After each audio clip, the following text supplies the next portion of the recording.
And here's another tidbit of bycatch from the world of Starlo Gets Real.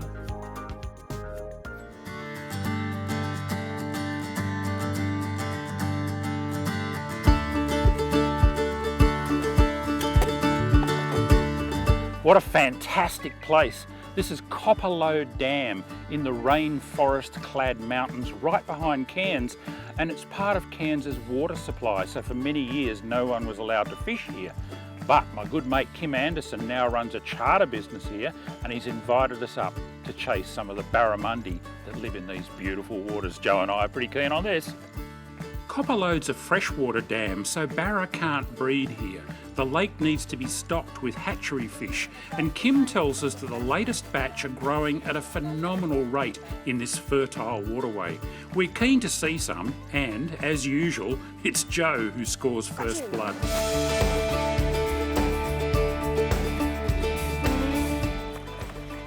Hey!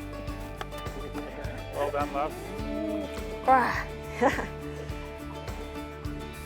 Well, he's not quite the size that we're looking for, but first fish in the boat. He's just a gorgeous brassy coloured stock barra, 50 odd centimetres. Came from under the lilies and smacked my lure on the paws. Absolutely fantastic fun. You're up, he's ready to go. Back to fight another day. Better go get another one.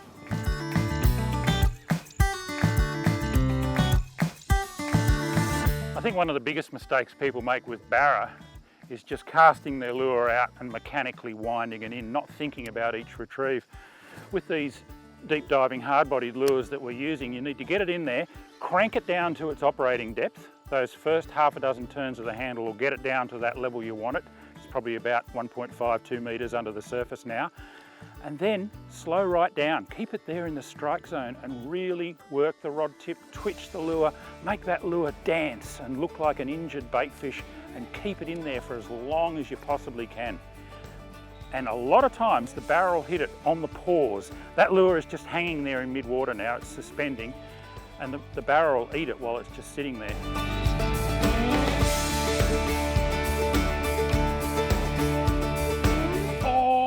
Got him. Got him. Little fella. Nice. That was wow, so cool. He ate that and I got no feedback at this end whatsoever. Woo! There we go. Another nice 50 odd centimetre barra, so chunky. And the growth rates in here are phenomenal. These fish are going to be getting up towards a metre in another year or so. And there's more coming through all the time, so it's just developing into the most wonderful fishery. Join Joe and I again later in the show as we continue our quest to find some of Copperlode's bigger barra. Joe and I are in the rugged mountains just behind Cairns in North Queensland, fishing on Copperlode Dam with our good mate Kim Anderson.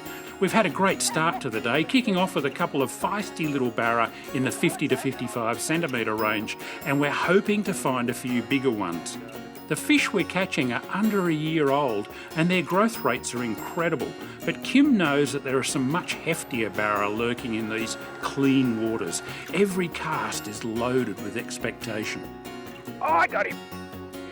Oh yeah, yep. Oh, I love those hits on the paws. Whoa, they're full of sting.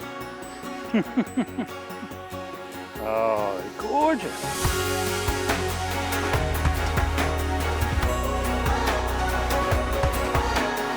Copperlode barramundi, copper coloured, just the most beautiful fish.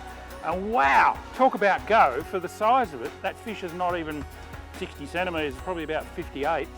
And it was peeling line and I had a really stiff drag on there. These things can fight. You've got to come and do this on bass weight baitcaster tackle. Such good fun. After catching a few on diving lures, I'm keen to try one of the new Squidgy's Bio Tough Softies, rigged weedless on a wide gape hook with a weight in front. Deadly. Yep, got him. Oh, he's a good fish too. Oh yeah, nice fish. Oh. Just needed a bigger one to inhale that plastic properly. Oh, he's a beauty. one thing about getting them on these wide gape worm hooks, when you do get it in, you're fairly confident that it's going to stay there. Thanks, mate. Sir. Good on you, thank you. Yeah. I'll leave that hook in there and show the folks how the worm hook grabs them around the jawbone. Oh, he's not as big as I thought he was, but he's hit that weedless rigged bio-tough squidgy, and he's got that worm hook right through the corner of the mouth. It's a great way to fish because you can throw right back into the snags and into the weed beds, and you don't get hung up all the time. You do miss a few more fish, there's no doubt about that, but when you get a decent take and you drive that hook in and it goes around the jawbone, you don't often drop them. The sun's sinking towards the hilltops there. We've had a fantastic day here on Copperlode. If you're ever up in Cairns or this part of North Queensland, you've got to come and check it out with Copperlode Fish and Kayak. It's the only way to fish this beautiful piece of water. Fantastic. Make sure you subscribe to Starlo Gets Real to receive regular updates. It's free. And while you're at it, check out my Starlo fishing page on Facebook and my blog site, Tight Lines.